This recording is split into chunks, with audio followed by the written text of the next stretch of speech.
Hi friends, എൻ്റെ പേര് ഫാത്തിമ മെഹർ. ഞാൻ 5 ക്ലാസ്സിലാണ് പഠിക്കുന്നത്. ഇപ്പോൾ ഞാൻ വന്നിട്ടുള്ളത് എൻ്റെ വീട്ടിലുണ്ടായ പഴങ്ങളെയും പച്ചക്കറികളെയും നിങ്ങളുമായി ഷെയർ ചെയ്യാനായിട്ടാണ് ഞാൻ വന്നിട്ടുള്ളത്. ഇതിൻ്റെ പേര് പുലാസൻ. ഇത് റംബുട്ടാൻ്റെ കുടുംബത്തിൽപ്പെട്ടതാണ്. ഇത് ശരിക്കും പഴുത്തു കഴിഞ്ഞാൽ ഒരു ഡാർക്ക് റെഡ് കളറായിട്ടാണ് മാറുക. ഇത് റംബുട്ടാനെയും കാട്ടി മധുരവുമുള്ളതും കാമ്പുമുള്ള ഒരു പഴവുമാണ്. ഇതിൻ്റെ പേരാണ് ബബ്ലൂസ് നാരങ്ങ. ചിലവർ ഇതിന് മാന്തോളി നാരങ്ങ എന്നും പറയും. ഇത് ആരോഗ്യത്തിന് നല്ലതാണ്.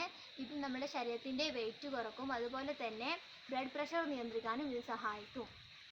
ഇത് നമ്മുടെ നാടൻ ചാമ്പയാണ്. ഇതിൻ്റെ പേരാണ് സപ്പോട്ട. ചിലവർ ഇതിന് ചിക്കു എന്നും പറയും. ഇത് പൂവിട്ട് കായ പിടിച്ച് പാകമായി വരുമ്പോഴത്തേന് ഒരു 4 മാസമെങ്കിലും എടുക്കും. ഇത് നമ്മുടെ ആരോഗ്യത്തിന് വളരെ ഗുണകരമാണ്.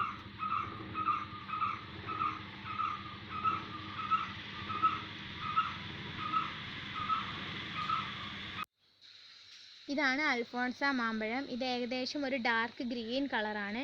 ഇത് പഴുത്തു കഴിഞ്ഞാൽ നല്ല ടേസ്റ്റും മധുരമുള്ള ഒരു മാങ്ങയാണ്.